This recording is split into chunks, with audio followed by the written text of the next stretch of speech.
I had no idea how I got there.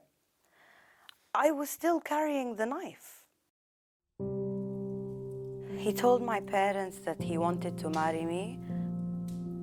The first time I even saw him was a week after he proposed the marriage to my uncle. I told them, I don't want to marry, I want to study. I was in the 8th grade, and they fooled me. We arrived at the honeymoon flat. I locked myself inside one of the rooms. I refused to eat. I refused to leave my room. On the 9th day, his relatives came. His uncle told me to go to the bedroom. I said no, so he dragged me by my arm into the bedroom. All of them tore at my clothing. His uncle held me down by my legs, and each of the other two held down my arm. He stripped and had me while I wept and screamed. I was bleeding. I slept naked.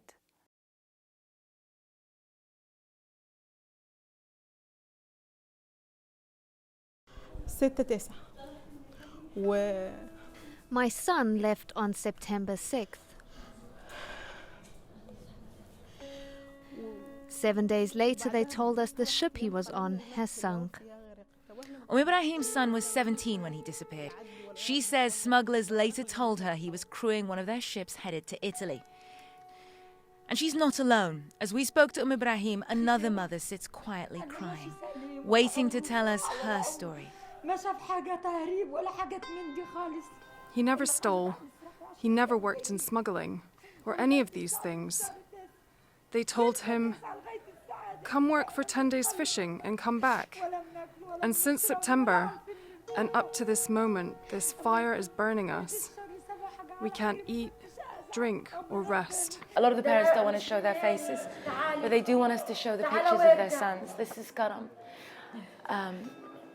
His mother still doesn't know where he is. He's amongst at least 6 of the kids from this village that went down on that boat.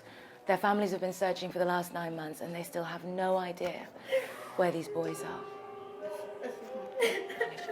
Both mothers hope that by telling their stories, someone, somewhere will recognize the boys.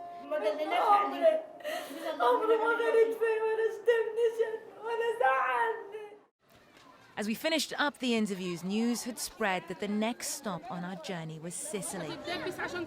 Mothers crowded us in the street with pictures and documents. It feels like this entire village is enthralled to the smugglers.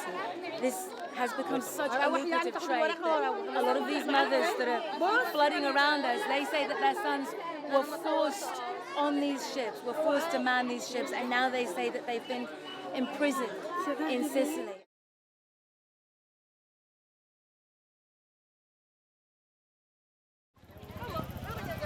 We arrive at the Musanoi River mine, where the cobalt ore is washed to grind it down. Although we've been given permission to film here, as soon as they see us, officials begin to scare the children away. Not all of them, though, are fast enough. Some work on. One young boy staggers under his load. His friend sees the camera, and he drops his sack. They've clearly been warned. A mining ministry official spots this boy carrying cobalt has been captured by our cameras. His response is brutal.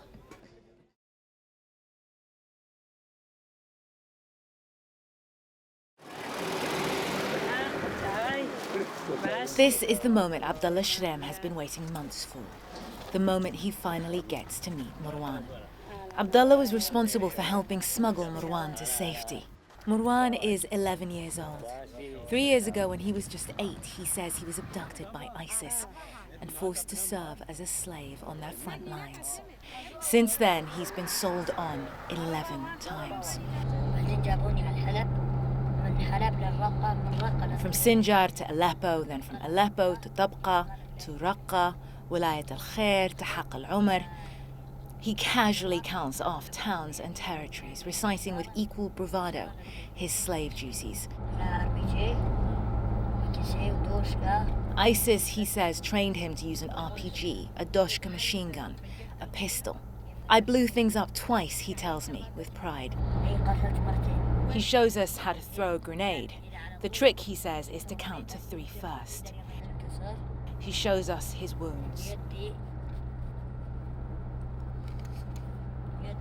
A slashed elbow, a twice broken leg.